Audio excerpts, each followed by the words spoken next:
Chers promoteurs, bonjour. Bienvenue sur la chaîne de Dr Traoré Amadou Ousmane.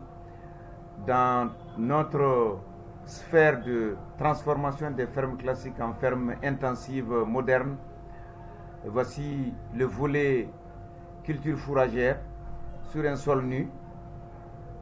Début fin mai, 24 mai, donc 1 hectare labouré. Le système d'arrosage que vous voyez par dispersion, aspersion a été mis en place. Ensuite, tout simplement, l'herbe à éléphant. 114 jours après que nous vous présentons dans cette petite vidéo.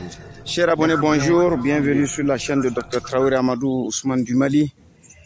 Voici un exemple type de réussite d'herbe à éléphant.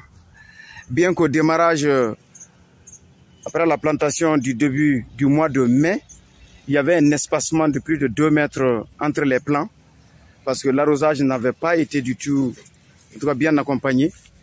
Et nous sommes aujourd'hui le 17 septembre, vous voyez. À mesurer la hauteur de cette herbe, vous avez un peu plus de 3 mètres. Et la machine nécessaire à rendre ça utilisable par les vaches qu'on appelle H-paille est disponible. Nous allons tout à l'heure faire un essai tout simplement pour que les animaux que vous venez de voir puissent profiter en réalité un peu de cette excellente herbe qui est riche en protéines, 16 à 18% de taux de protéines, riche en énergie également, donc pratiquement 0,50 à 0,70 UF par kilo et qui donne une excellente biomasse. 20 tonnes par hectare, ça peut s'imaginer tout simplement. Après une bouture, vous avez 12 encore tiges qui se développent et quand vous connaissez le poids d'une tige, vous pouvez calculer tout de suite la biomasse. Sur 1 hectare, il y a besoin de 10 000 plants. Et sur 10 000 plants, vous allez vous retrouver pratiquement 10 000 fois 10 sur 12, 100 000 tiges qui vont pousser sur l'hectare. Raison pour laquelle vous avez les 20 tonnes de biomasse sans problème lorsque vous fauchez.